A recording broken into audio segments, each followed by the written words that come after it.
had a really negative attitude. I had a really pessimistic way of looking at life. I would never see the silver lining. I was angry, and I didn't like these things about myself, but I didn't know I had the power to change it until I knew I had the power to change it. So when I started doing that work, that was, in my opinion, what true self-love is when you have the power and the will to accept you for everything that you are, and then decide what you don't like to change. You know, they say, well, people can't change. Yes, they can. I am living proof, as I know many other people are. We can change if we want to. It has to be a choice. Welcome to 1000 Days Sober podcast. My name is Lee Davey. I am not an alcoholic. I refuse to be anonymous. I am someone that doesn't drink alcohol and spend every waking moment of my life helping other people do the same, like right now. Welcome to the podcast. Going to be talking to Amie Barsky in a little bit, but just before we do that, I'm just going to do a little bit of housekeeping. If you want to step into your power, if you want to become the man or the woman that you've always had within inside you, hidden under layers and layers of beliefs and storytelling and fakeness, okay? If you're ready to step into that power, then we're ready to have a look at you and to help you and to guide you and to teach you to be self-reliant and to teach you to make incredible changes in your life, just like I've done and just like every other striver has done so far, right? And if you're interested in that, get over to www.1000dayssober.com and get yourself on a 30-minute call with myself. I will have a little chat with you and I will figure it out. I will kind of have a really good dibs on whether you're ready to go 1000 days sober or not. All right. So do that, 1000dayssober.com. Book a little session with me and we'll have a chat about what we can do to help you, realize that you have an amazing power once you get alcohol out of your life and that you can really achieve some great things. All right. Okay. So I'm going to get on with my guest here. So Amie Barsky. I'm so excited to introduce you to her. She's an entrepreneur, a self-development thought leader, and a certified health and freedom coach, and creator of the Shift Method. She helps high-performance professionals free themselves from anxiety, past trauma, emotional overwhelm, so they can live a clear, focused, and fulfilling life. She created the Shift Method to guide people in getting over the hump of emotional overwhelm, anxiety, and depression. And for those who are feeling what she used to feel, stuck, uncertain, and not quite sure how they're going to go about things, she does and shares her practice through her method globally and through one-to-one sessions, workshops, online programs, the whole 9 yards, right? All of her teachings are centered on mindfulness and conscious living, designed to guide you into a focus, clarity, bite-sizable goals, creating new pathways into an empowering, energetic life. And today we are going to talk about some of those principles. We're going to be talking about, not principles, but creating principles to get over these hurdles of anxiety, depression, and emotional overwhelm. So without further ado, I'm going to leave you in the capable hands of Amie Barsky. And if you want to learn more about her and how to get a hold of her, head over to 1000 Days Sober website. So you can go to the podcast page and you can download the show notes and a special workbook that we will create to deepen your knowledge and understanding of the content that we're going to provide to you today. So over to Amie Barsky. Thanks for listening. Welcome to the 1000 Days Sober podcast. Amie Barsky, you are looking alive, full of energy, full of wonderful kind of like, good stuff. What are you doing to keep yourself looking so alive and fancy-free? Ready to go. Thank you for having me. I'm so excited to be here. What do I do to look alive? Meditate. Lots of meditation, lots of clearing, lots of inner work, and lots of celebrating, lots of dancing and celebrating. Yes.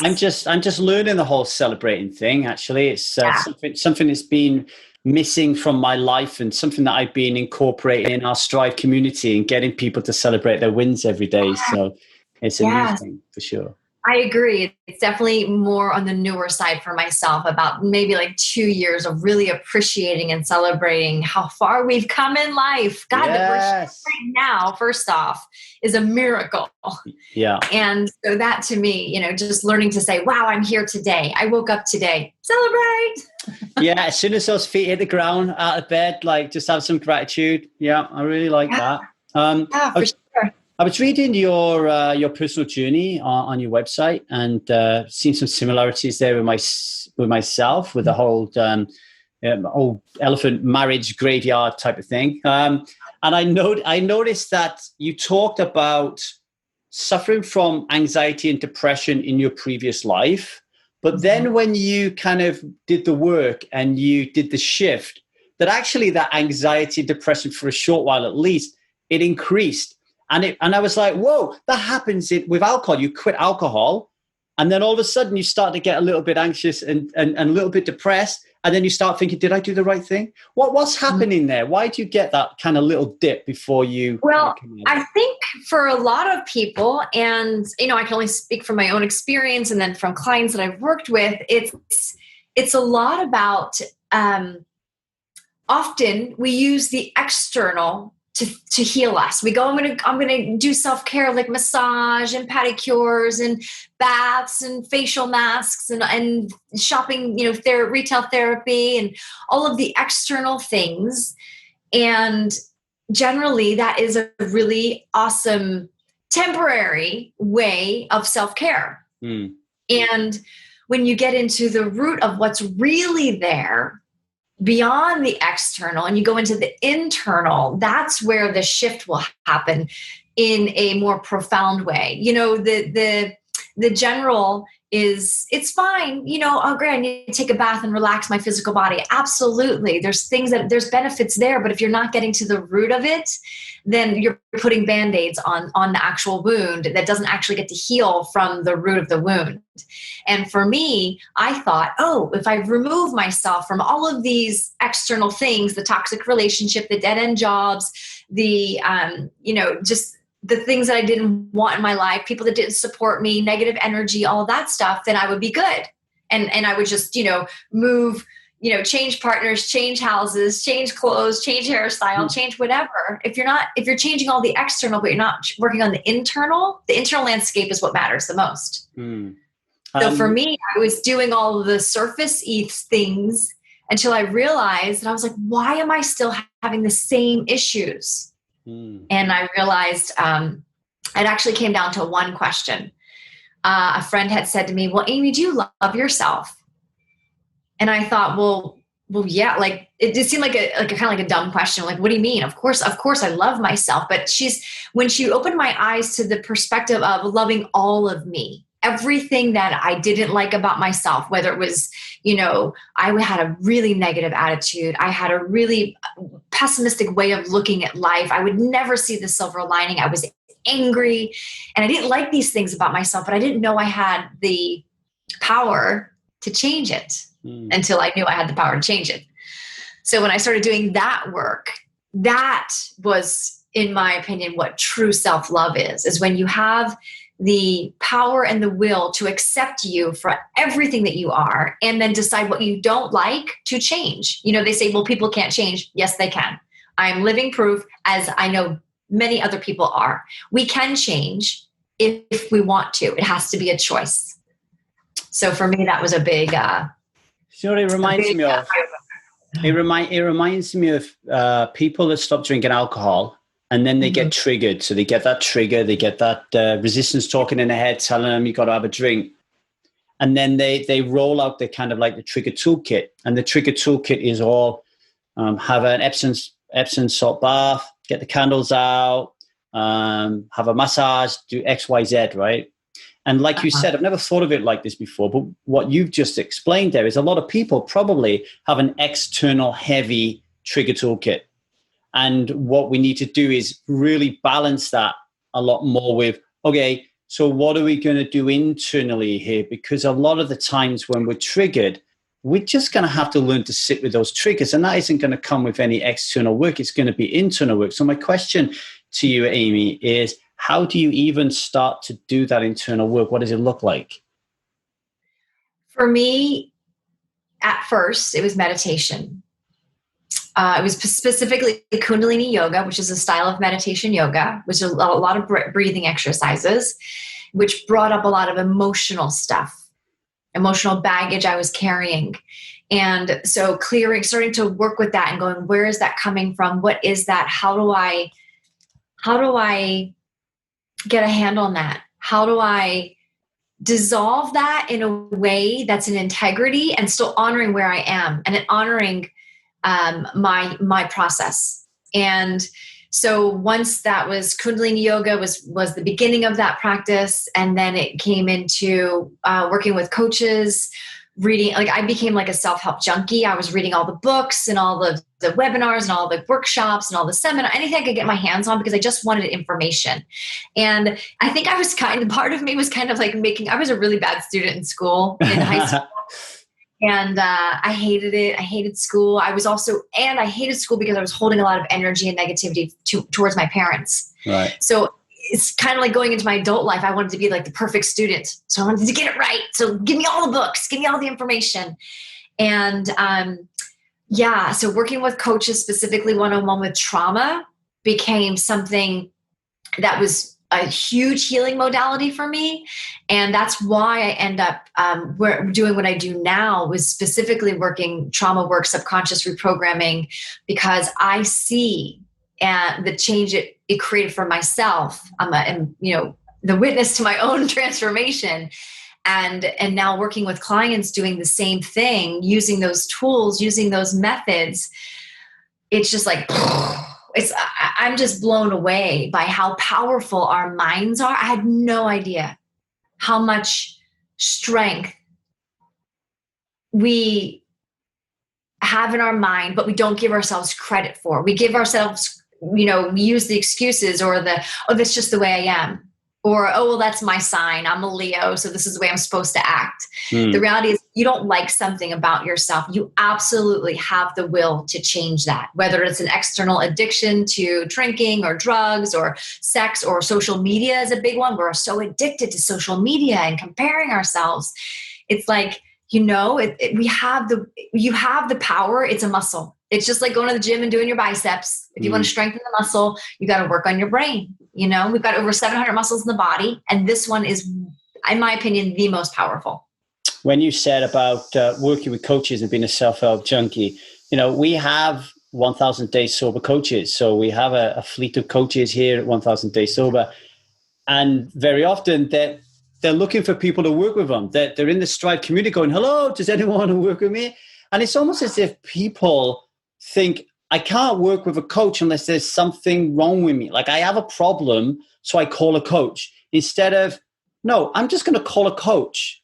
I'm going to call a coach, especially when they're here and they're free as part of your subscription at 1000 Days Sober. And I'm going to talk to them. I'm going to see what comes up and what I can learn. And then that might lead to something that you want to work on. But let's see what I can learn from having a conversation about this.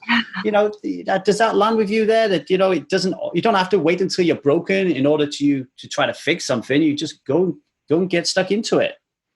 So I think it was. I'm not sure. It may have been Tony Robbins, maybe not. But the quote is, "People move out of two situations: inspiration or desperation." So sometimes, when people are inspired, they'll partake in that free coaching and be like, wow, this sounds really cool, because they're inspired. But I feel, it seems, and again, I speak from my own experience, more often we move from desperation. I'm so desperate to not be where I'm at anymore. And it takes sometimes hitting that rock bottom place to then say, fuck, I gotta change this. I can't live like this anymore. I know there's more to life than what is right now. How do I get myself out of this situation? And so often it does come to that spiral of the black abyss. And you're like, I can't live here anymore. And so, and I think also when you invest in yourself financially, when you put that money out, because I feel like, especially our culture holds so much around money. The money story of like, wow, like to me, if I'm spending money on something, I want my money's worth. Like I want my value's worth. I want, you know, that exchange. And so if I'm investing financially in something, I will probably, and especially if it's me leaning into my edge going, wow, this is more than I'm comfortable spending. Therefore, I'm going to do all of the work and then some, you know? I think the inspiration, desperation, and the money thing are linked, because what I found in the money conversations to try to get people over the line and to really start to step into their power and to really start to acknowledge and understand that the power that they have and what they're capable of doing. And in order to get them over that line, that money line, they've got to really believe that they can do it. And they really have to raise the importance, raise the bar of doing it. And I come across a lot of people who come in and they're like, yeah, I want to smash it. I don't want to drink alcohol anymore. But then when you talk about money, it becomes like, oh, wow, well, I haven't really got this money or that money. When you know you can get it, because if you needed to get it for a life-saving operation, you would just get it. What you're saying is, right now you're saying, no, actually quitting alcohol is not as important as this amount of money that I'm willing to invest. That is a problem I see all the time. And that is why so many people find it so difficult to change. Yeah. And there's this money story, you know, it's the money story of money is scarce, or the fear around spending the money. And I also feel, especially like when I work with families or parents, you know, they are so much more willing to give to their children that they won't give to themselves. Very good point. So that idea of self-care, the idea of we've got to fill up our own cup first so that we can give to those we love, you know, our family, our friends, our communities. If I'm running on empty and I'm trying to give you something and I've got no gas in the tank, what am I going to give you? You know? But so when are you going to go fill up your love tank? When are you going to go fill up your self-love tank for you so that you are whole and complete as you are on your own, in alignment with your core values, your beliefs, so that you can just let the overflow be what you give to others, not come from a place of scarcity and fear and I'm not enough and, you know, I don't deserve it. I like that. Give the overflow to everybody else once you've fed yourself. I think that's a really important point to make, because it's like women are more likely to do stuff for everybody else and not invest in their own self-development, where the guy's more likely to be like, yeah, okay, yeah, I'll look after myself. Yeah. And it's like when you're on the airplane, right? When the mask drops down, what do they tell you? Put your own mask on first. Give yourself the oxygen, then help someone else. So you get to fill yourself up first to make sure that you are whole and healthy so that you can give out without resentment. Do you ever be in a relationship where you feel like I'm doing everything, right? I feel like that all the time, but I am pretty sure that's just a story. So then if you feel like that all the time, the invitation is to receive. Because for me, this is something I'm working on right now, like in the present time and maybe like the past like year, is working on receiving. So often we're so used to giving that people are giving and we don't see it. We do not see it. We're like, no, I'm giving you more, or we're playing the comparison game because we don't understand that the heart has to be open to receive. The emotional intelligence of acknowledging, wow, that person's really trying, or that person went out of their way for me, or what a beautiful, you know, gift they gave me, whether it's a compliment or an actual gift or whatever that might be. It's like, are you actually receiving? Are you capable of receiving? Because I know for me, I wasn't. And so now I'm like really recognizing that. I'm like, holy crap. Yes. This has been knocking on my door and I'm like, whatever. No, super important. My coach said to me the other day, I've been doing been increasing the number of YouTube videos I do. And my coach was like, you do really good with your YouTube videos. And I was like, oh yeah, I can't take full credit for that, blah, blah, blah, blah. And she's like, receive, receive. Right? You know, just not used to it. And I think this kind of goes back to reflecting on celebrating our wins, because when you celebrate what you've received or what you've accomplished, right? That's a way of receptivity. Yeah. We call it reciprocity. Okay. The law of reciprocity, if you're giving out, it's going to come back. So are you actually open to receive what's coming back at you? I'm glad you mentioned the law of reciprocity because I struggle to say the word. So thank you for that. It took me a while to get it. What you touched upon earlier on, we were talking about, people having skin in the game, basically when they want to make change and investing in themselves financially and mentally and physically and emotionally. One of the issues is anxiety and depression. It doesn't allow them to get over, that dip that they need to get in the arena, I guess. And you deal with this. So what's the difference between anxiety and depression, first and foremost, and how do you diagnose them?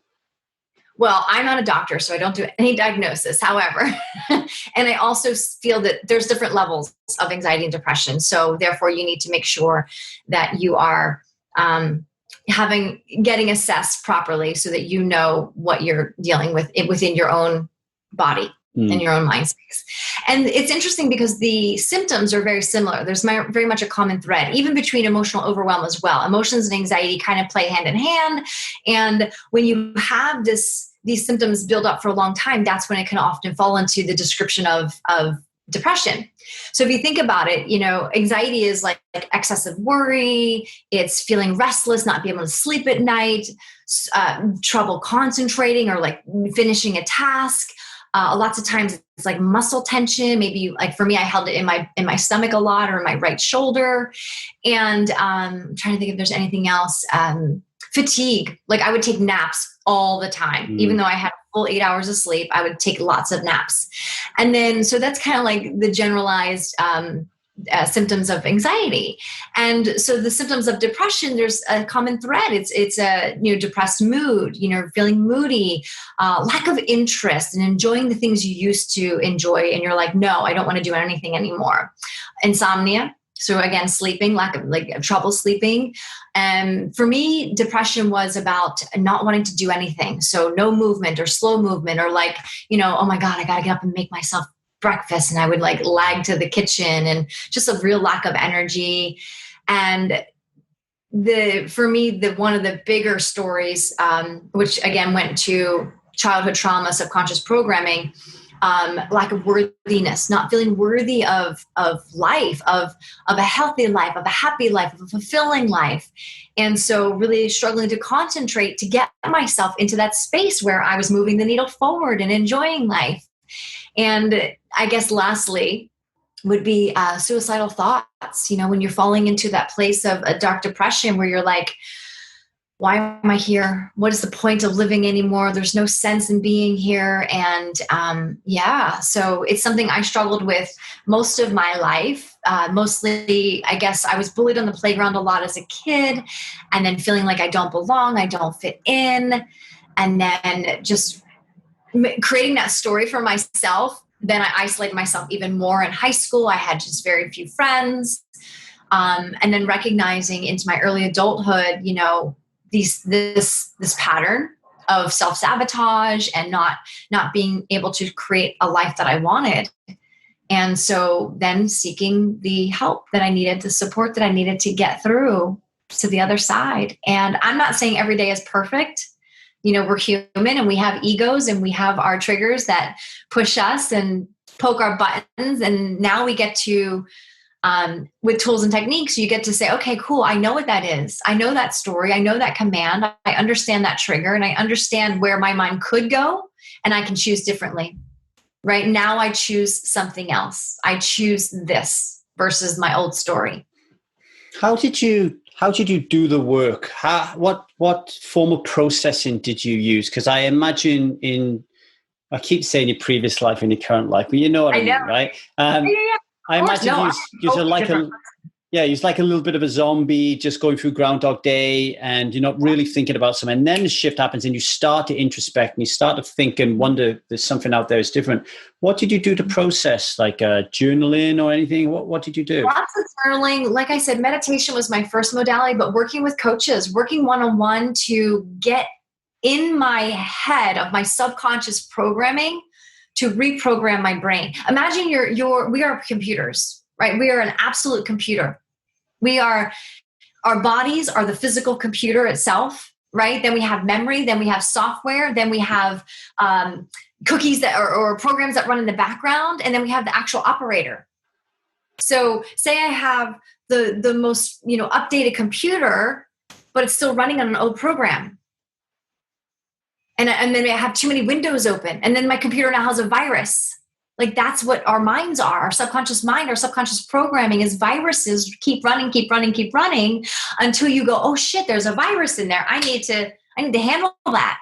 And so if you think it as a computer analogy, it's so simple to just go back in there, work with a coach, get into the old programming, understand the old programming, heal the wound that is, because a lot of times your programming is, you are an adult living in this adult world, but when someone triggers you, your programming takes you back to your childhood, and you respond from that 7-year-old little boy or girl, or that 9-year-old, or that teenager, because that's where the trauma landed, or that's when it happened. And when I say the word trauma, I don't necessarily mean something horrific like, war or, rape or anything. It doesn't have to be that grandiose, right? Trauma could be being bullied on the playground. Trauma could be one of your teachers saying, oh my God, you're so stupid, you got a bad grade. Or anyone can plant a seed, and all of a sudden that's all you hear. And you're like, holy crap, I'm not smart. I'm not good enough. I'm not lovable. Or maybe you have a parent, there was a divorce in the family, and all of a sudden you have this abandonment story because the divorce was your fault. That's programming that you're running on, and that's where you go until you've handled it. And once you've got a handle on that, it's a game changer. Huge. I slipped into my victim archetype this morning. I felt controlled. Like I have my daughter in the mornings until like noon, and I always feel like my wife's kind of looking at me, going, he's not too present with her. He's not doing this. He's not doing that. He's not feeding this. He's not feeding that. And it really bugs me. And I've realized that if I am anxious or overwhelmed and I'm not really showing it, it's just all in here. And then that happens to me, my victim comes out, I'm more likely to act like a dickhead, right? So you said when you get a handle on it, I'm still trying to get a handle on it. I'm a lot better than I used to be. But good. What would your advice be about keeping on? I mean, you must work with men as well as you work with women. What are the things that are, you call it your shift method? What are the things that you do to work with people so they do get it more concrete? It's doing the trauma work. It's going in there and getting to the root of the actual incidents that happened, the experience that you had. So basically what happens is, say you had a trauma. Usually a trauma is this, by definition, a trauma is, it happens between 1 minute to 24 hours, the time frame where your emotions are so heightened and so extreme that you make a decision. In that moment of this experience, you make a decision. You make a decision about yourself. You make a decision about the experience, maybe the person, the mom, the dad, the brother, the sister, the whatever, the person, the experience. And then you make a decision about the world, how you view the world, right? So let's break it down to like a very simple example. Say you went out on a date and you thought the date went really well. And now they don't call you, you don't call them, you're waiting, you're playing the waiting game, and then that's it. It never, nothing ever comes of it. You start to go, well, maybe they didn't like the way I dressed. Maybe they didn't like the job I had. Maybe you start doubting everything. And so this doubt starts to roll in, and then you start defending yourself. Oh, it's okay. I didn't like them anyway. They weren't all that great, you just start like defending, and then really so then the story comes in. Oh, well, I'm not lovable. Oh, they didn't like me. I'm not likable. And then it's, oh my God, I was abandoned. Right. So it builds into this whole, you have an experience, you have a thought, you have an emotion. And so if there's trauma there from childhood of not feeling lovable or liked or fitting in or feeling abandoned, that's going to come up. after this date experience because that person or that date didn't call you, or you never, they never have, the relationship didn't evolve to anything. So this trauma needs to be handled. And let me ask you some questions on the trauma being handled, if that's okay then. So yeah. I can reflect back into my life. Like I have my memories, very few of them. I'm not like one of these people who say they remember when they were 4. I can't even remember when I was 18, right? So I'm not great at I can't remember yesterday. I'm not great at that. But I do, if you said to me when were my trauma moments, I would say people calling me a chink when I was younger, being racially abusive to me. Moving from England to Wales when I was 10 years of age was traumatic for me, right? So they're the 2 major moments of trauma for me. And then my divorce a lot later on, right? But as a kid, those were my 2 traumatic moments. But when it comes to me having a problem with control and having a problem with authority and someone kind of like being too close and telling me what to do, whereas most people would just be like, oh, look, she really loves me. She's trying to make me a better husband. I'm kind of like, victim comes out because I can't pattern it anywhere. I can't connect it to anything. Right. So how does that work? Are you saying you just need to work with someone and they will find that pattern? Because I've worked with people in the past and I've never got that. I've never found the problem. Well, I use a very specific technique called E4 trauma. And it's something I'm trained in and certified in. So that specific technique gets us into those blind spots that you cannot see. It gets us into those memories that you might not have right away, but we go in and we discover and we unfold and it's almost like peeling the onion back. You keep peeling the onion. So that's the technique I use. So when I developed my shift method, basically it's SHIFT. Shed, share, speak up for yourself. Heal, handle it, identify, get in there and really with integrity, identify what's going on, feel into it and build a foundation, a new solid foundation, and trust the process. You got to trust that all things are working for you, through you, as you, with you at all times. I got a couple of questions to ask you on that, if it's okay. Yeah. So one of the things I've been thinking about when I do trauma work is whether I am trusting the process. So I'm a very rational, logical human being, and I get stuck in the how, and I guess I'm not open-minded enough, or whatever you want to call it, or trust the process or trust the healer to be able to show me the way. So I go into it a little bit too, this ain't going to work. And I cannot be the only one. People listening to this might be the same as well. I mean, do you deal with a lot of those people? And what would your advice be to help that? My advice is, 1, tap into your feminine and soften and receive. There's receptive mode. 2, honor where you're at and open. What you give is what you get. What you put in is what you get out. So if you want to be healed, if you want to live a life fulfilling, if you want to live free of the angst, the anger, the frustration, the negative thoughts, and the constant self-sabotage, you've got to be willing to say, I'm done with this story. Accepting the past for what it was, accepting for what is, and deciding from that moment of present time for what will be your future.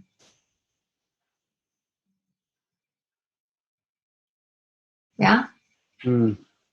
Yeah, I often wonder what it is that I'm... Power of the mind. Holding on to, definitely. Powerful. I don't know if you're into plant medicine or anything like that. No, I was joking with my... this Kaboom coaching with my little group. They're all into their plant medicine. I'm like, the only medicine I've ever taken is an aspirin once when I was younger, and I don't know nothing about plants. So I haven't, it's not something that I've ruled out, but having a few bad trips on LSD when I was younger is scared the hell out of me trying it. You know? Yeah. I'm definitely not speaking from a lifetime of experience either. I actually had one experience with plant medicine, with mushrooms. It was about 2 months ago. And I went in it was a ceremony. There was a shaman. It was a sacred space. It wasn't, because I think there's different ways to play with that. You could just go out into Mother Earth and just stare at the stars and the trees and have your moment, or you can actually set intention and go there with a guide. Like I had a coach the whole time, because I would have had a really, really bad experience because my ego took over at one moment in time, where my shaman had to guide me, literally coach me out of, I should say, my dark space. Right.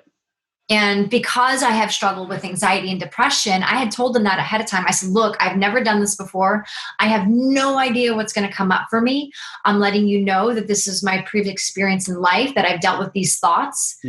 And so, and because when you take this medicine, it disengages your lobes of your brain, disconnects from your ego, like the sides of the brain. I don't know the whole science behind it. My girlfriend explains it really well. Clearly, I'm not doing a good job. But it basically disconnects that ego and that and so you don't even know what's reality anymore. But the reality is this: you get to create your reality. Period. So when I was in my moment of this experience and I was fighting death, I was literally saying, I don't want to die. I don't want to die. My egos did not want to die. They were so fucking stubborn. And finally I said to my shaman, he's like, do you want me to coach you? And I said, yes, because I don't know what to do here. And he said, and so I stopped and I did lots of breathing. I oxygenated my body. And I said, Harry, his name's Harry. I said, Harry, I don't know what's real. And he said, Amie, whatever you want to be real is real. And I was like, because I didn't realize how much of my subconscious programming was wanting to run my story, run my computer, run my life, when the reality is my soul, my spirit, because we're meant to evolve, wanted to evolve.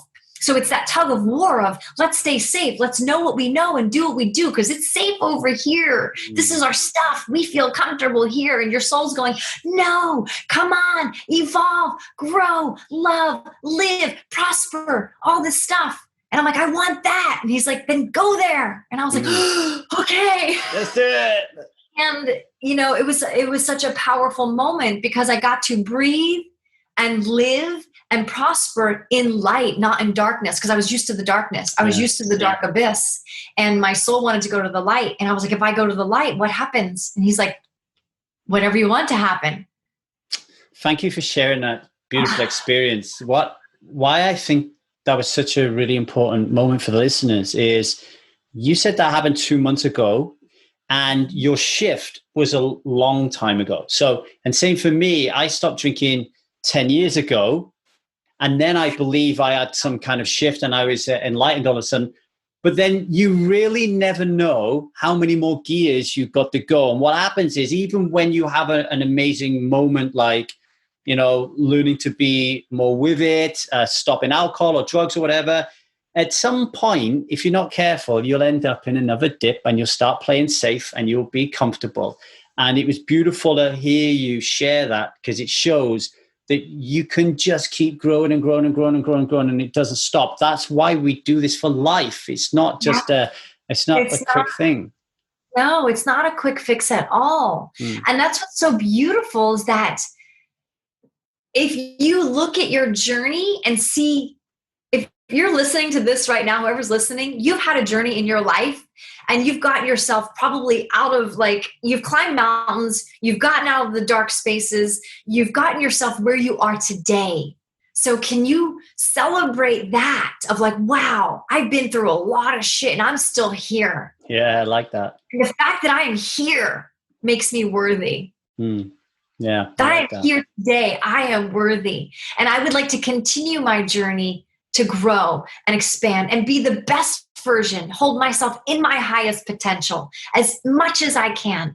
And that's going to require just stepping up and keep stepping up and find joy in the stepping up. That's the thing.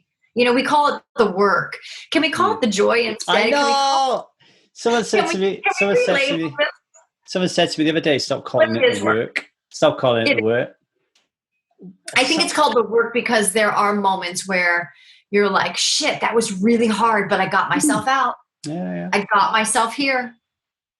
I really like what you said there. It reminded me of, we should never lose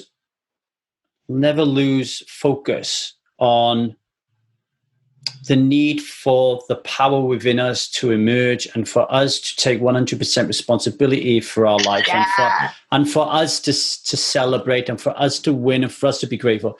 However, that is not easy to maintain and get into that kind of habit. So having people around you. Why? Why is so here are language that's not easy already sends us into a low vibration. And I'm not saying maybe we can't go to the higher vibration of this is easy. It's getting easier. It's getting right. Because I don't want to lie to myself. If I can say positive affirmations all day long, I'm rich, or whatever that thing is. But if I don't believe it, if I'm not living it, if I'm not embodying this new person that I'm becoming, we're not going to get anywhere. So if I can't believe it, well, it's not easy. You're right, Lee. It's not easy, but could it get easier because I'm practicing? Could I have compassion with myself? Could I be more compassionate and open to receptive to receive what the things that are offered to me, the modalities that are out there, so that I can make this easier, so I can get to this is easy versus staying down in the low vibration of this is not easy, this is hard. Do you know what comes up for me when you say that? Earlier today on my Marco Polo, someone I respect very much, I was being a bit of a victim on there, moaning a little bit about, feeling a bit melancholic. And this person said to me, out of interest, what is your spiritual practice? And I said, since my daughter's been born, so you're talking 4 years, I don't have one anymore. I fit things in when I can, but my spiritual practice is gone. Now I'm thinking as you're talking, if I was to get that back and to start having that again, then that surely is the time for reflection on these things that you're talking about. So if I have an experience, this experience, we can look at failure, for example, and say that failure is a really fantastic, wonderful thing. And I know that logically, but without the practice of just stopping doing stuff and then going, okay, I want to just think about what just happened that last hour. What positive, wonderful things did I learn from that? That has got to be a practice, right? And that to me, that's what I'm getting out of this conversation with you so far. Is like that practice. Mm-hmm. And Joe Dispenza teaches like the neuroscience 101, right? Neuroscience 101, first thing in the morning, because you're coming from serotonin. You're coming from melatonin and serotonin, right? When your body wakes up, it is the perfect time where your subconscious mind is completely open, so you can reprogram.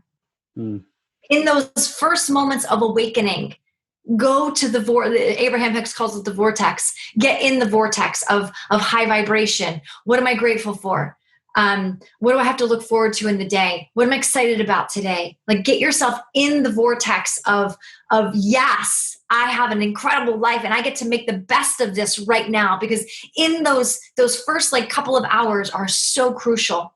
And then the offering after is like, you go through your day and you're in your day, reflect in your day. Have like my coach says, set a joy alarm. Have an alarm go off and celebrate in the middle of your freaking day, whatever is going well in your life in that 2:00 hour in the afternoon, or not, you know what I mean? And then at night, go back in. Go back into the vortex at night before you go to sleep. Gratitude will get you there every single time. It takes, I think it's 17 seconds to change the energy of your thoughts and your vibration in 17 seconds. That quickly you can get yourself back into a positive state of mind. So reflecting, I'm grateful for, and think about all the things you're grateful for. Yeah, that practice. For me, practice is really important. I know this is going to sound like a story, but I have this if we take the computer analogy that we used so brilliantly earlier on, my motherboard, which was created when I was younger, is a certain way. And if I'm not present and mindful and I'm not practicing, being who I want to be or what I'm capable of being, then I will fit back into that motherboard thing. So a good example, when you just said the morning is a prime time to set those intentions for the day. I straight away, my motherboard kicked in and a story came up and said, yeah, but I'm with my 4-year-old daughter in the morning. And then immediately afterwards, I said, what an opportunity to teach my daughter to have a wonderful morning practice of gratitude, exercise, stretching, going out. So I'm doing a lot of those things now, but I'm not making it a ritual. I'm going to be talking to Brittany Haggerty tomorrow on ritual. So I'm getting this. I'm learning. I hope somebody else is getting some light bulbs flashing here. So can I ask you a question? We're all in this together. That's the best part. We're in this together. None of us are doing this alone. We don't have to do it alone. That was my story. For so long, my command was, I'm alone. I'm doing this alone. This is so hard. Life is hard.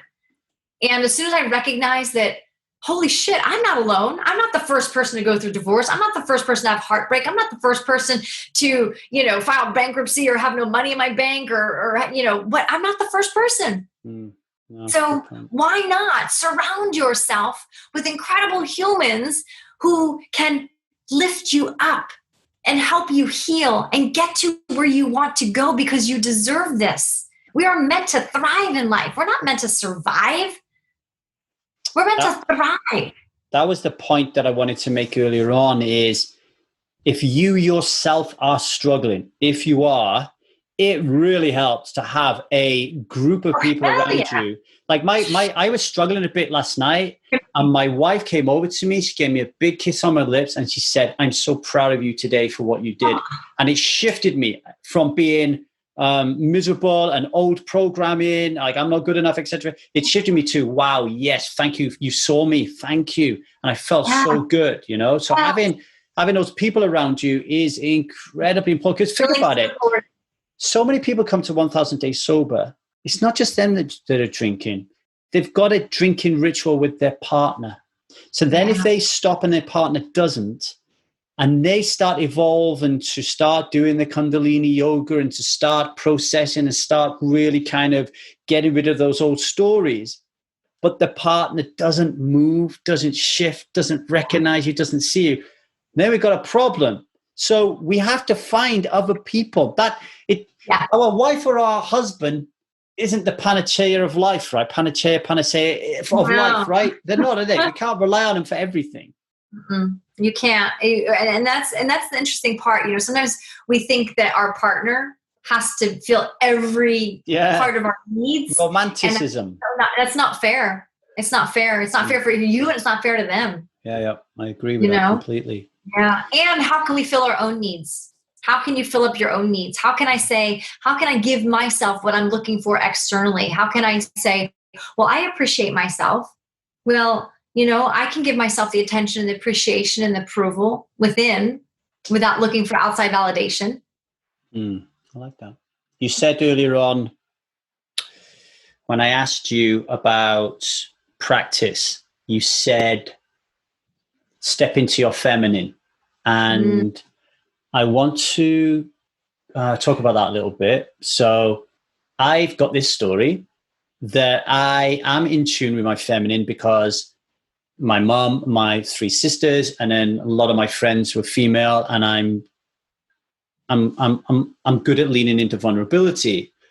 That's my story. But if I'm being honest, I don't really have a clue when people say about, Lee, you need to step into your feminine energy, or you're too much in your masculine energy.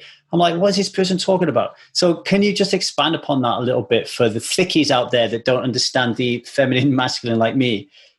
Well, I run from a very masculine energy. My mom, and this is my story. My mom was masculine. So I took over, I got it from her. Mm-hmm. She ran the family, ran the finances, ran the business. Do you know what I mean? She was in control of everything.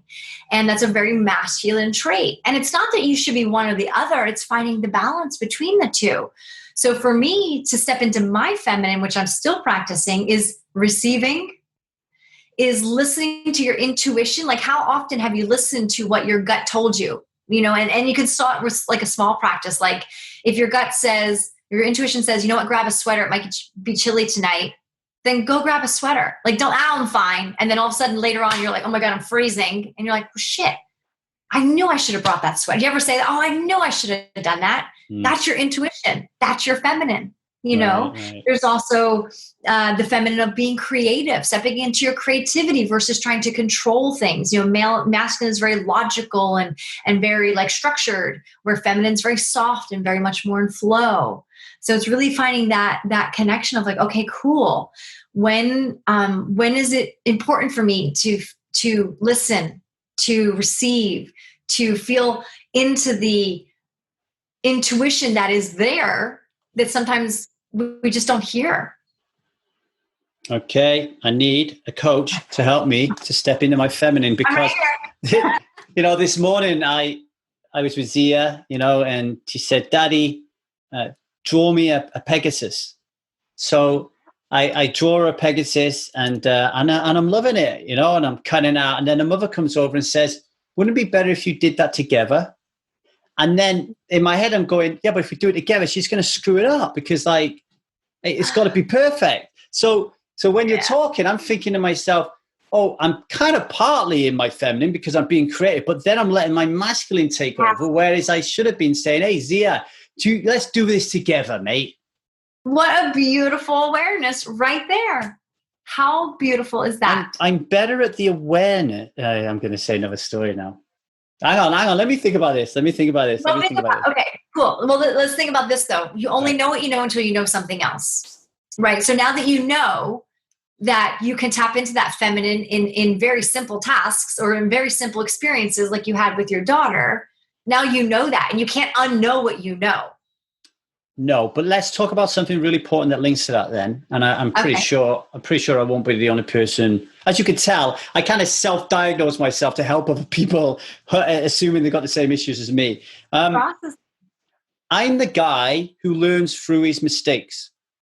And there are consequences to that.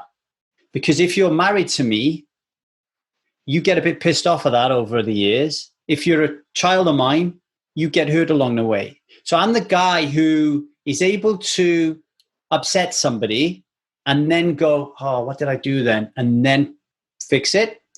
I am getting a lot better at getting ahead of the curve, but I'm still doing this. And I'm telling myself, Amie, I'm a perfectly imperfect human being and these things are going to happen, right? Sure. So how do I make this?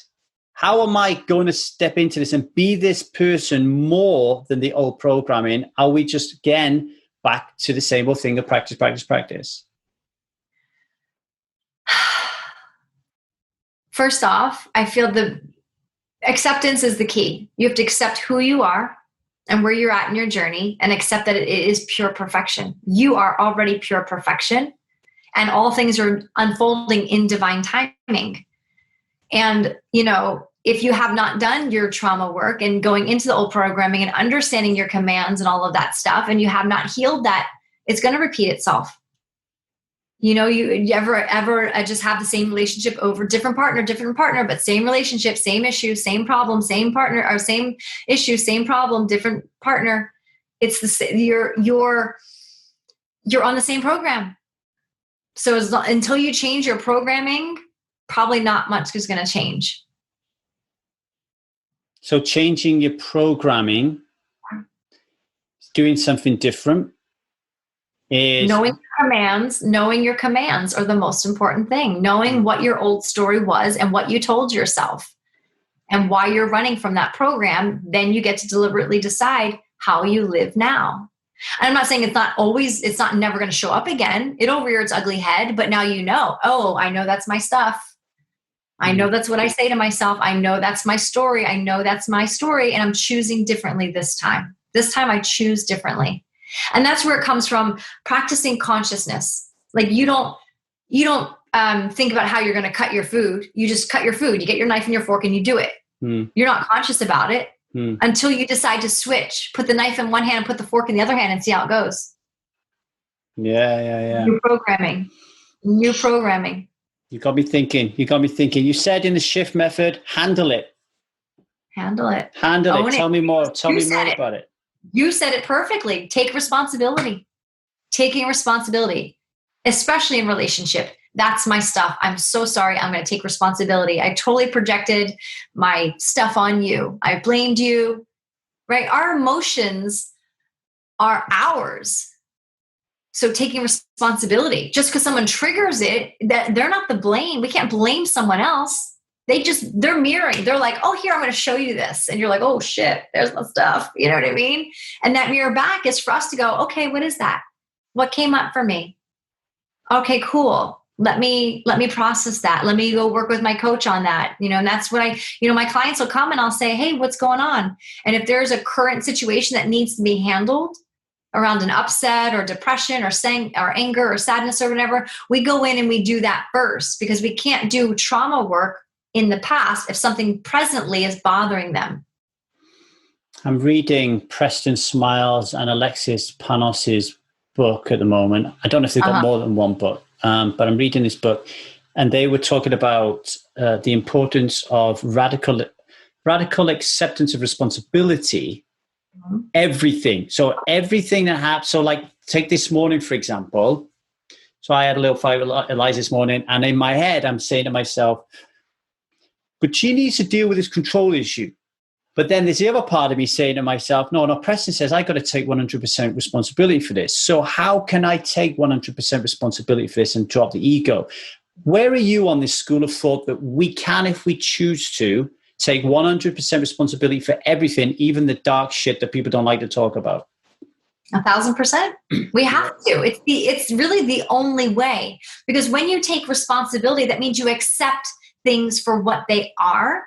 And then you can choose differently. You know what I mean? It's like, this happened. And what am I learning from it? And how am I going to choose differently next time? And I'm not saying the next time is going to be the perfect time, but you have the awareness. Again, once you know something, you can't unknow it. So if I'm aware of it and I see it happening, it's like saying, do you ever like you buy a car? And you're like, and for some reason in your mind, you've never seen this car before on the street. And all of a sudden you're like, my car is everywhere. Everyone has the same car I have. Yeah. Because you weren't aware of it before. You thought you were so unique. And so like, I have a green, Honda. Well, look at all of them, it's like, we only know what you know until you know something else, is what Preston always says. And it's one of my favorite sayings. And then like, once you know, you can't unknow. And you only know this much. We tell people that about 1,000 Days Sober. Once I reveal the truth about alcohol, you're never going to be able to unsee it. It's going to be very, really, really difficult. What you see, yeah. Talk a little bit about Maryvale Angels, and I want to know how important service is, serving others and doing things for others, how important that is in your journey, because I know for me, creating 1,000 Days Sober and Strive is as an arena for people to stop drinking alcohol, helps me not drink alcohol, right? Yeah. And I keep trying to get that across to people is once you stop drinking alcohol, there needs to be something else. We need to go for something else here where what are we doing? Could you replace it with something healthy? Sure. What are we doing to help the world? What are we, that's kind of, and you seem to be doing it. So tell us a little bit about Maryvale Angels. So Maryvale Angels is a nonprofit organization that I started 16 years ago. And it's basically Maryvale. Maryvale itself is a halfway house, which resides in East LA and in a place called Rosemead. And it's a halfway house for girls from the ages of 6 to 18 who are in between foster care and family, and they don't have anywhere to go. So social services places them here in this facility so they can get, a roof over their head, the mental and physical and emotional support that they need. So there's, services on the campus. and they get community and they get what they need until social services decides what's next for them. Maybe their parents figure their stuff out and they can go back home, or maybe they go live with grandma or whatever, but this is a safe haven for them in between these places. And so I started taking over their Christmas program, their holiday program, over a decade ago. And basically it's a beautiful holiday celebration, because they don't go home for the holidays. They're not with their families on Christmas. So we give them a Christmas on campus so that they can feel that holiday spirit and have a celebration with their Maryville family. Because a lot of these girls bond and they become like best friends and all of that. So we bring in, we have a Santa come, we have a DJ. It's like a bar mitzvah, bat mitzvah, that kind of celebration where music, food, and fun, and yeah. I like it. Amie, thank you very much for being a guest on 1000 Days Sober Experience and helping us learn a little bit more about anxiety, emotional overwhelm, and depression. Really, really enjoyed our conversation. I will make sure, if you're listening to this, folks, go to www.1000dayssober.com, go to the podcast page, find Amie's specific page, and you will find all of the show notes, all of her links, everything that she's got on offer, and we will create a special little workbook for you as well to deepen your knowledge on this subject. Anything you want to say before we let you go? I say this: breathe. The bridge to life is breath, and knowing that you have breath every day means you're alive, and that is a gift. And let's just celebrate that gift of life and know that you are enough exactly as you are on the journey of divine timing and pure perfection. Thank you very much, Amie. Beautiful. Take care now. Thank you. Thank you for listening to the Alcohol Addiction Podcast. Now, before you run away, just a few things, okay? So, the next time we run the 1000 Day Sober Experience, our program that guides you and helps you to become 1000 days sober. So that's 2.7 years, folks, right? It's the only long-term program in the world where we're with you constantly to help and guide you through the 6 stages of the Strive model for change. We get you through being stuck. We get you through thinking and the ambivalence around drinking alcohol. We get you through the research phase of making some change. We get you through the change. We manage you through that change. And then after that, with alcohol in the rearview mirror, we help you to evolve, to live a fulfilled life, to do that incredibly important post-recovery work, which so many people, so many organizations out there dismiss or just don't even cover at all, right? So we got you back for 1000 days. The next time we run an experience will be in July. But do not wait until then. The best thing that you can do right now is to get over to www.1000dayssober.com and sign up to be a member of Strive today. Okay, it is £40 a month subscription. That includes the 1000 Days Sober Experience. It includes online workshop. It includes online meetings. It includes guidance from our ambassadors. It includes one-on-one meetings with our incredible Strive coaches who are skilled at a vast array of important elements of your life that are going to drive up and increase your physical and mental health.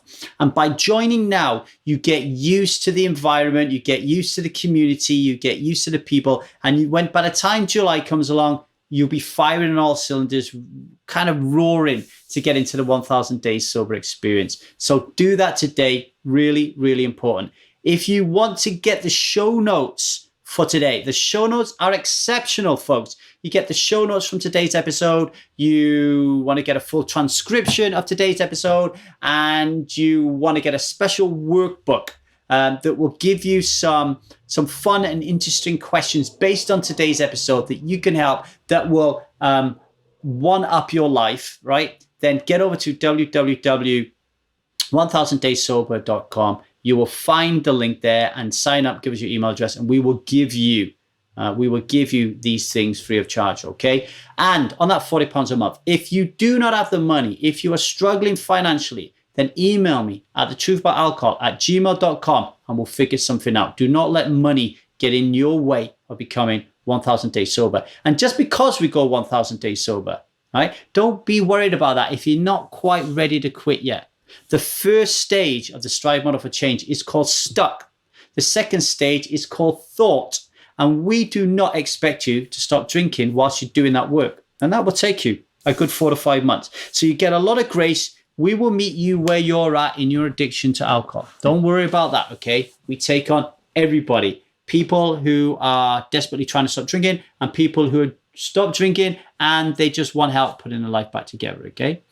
Lastly, if you enjoyed listening to Alcohol Addiction Podcast, then please rate and review it on your local provider, whether that will be Apple or SoundCloud or whatever.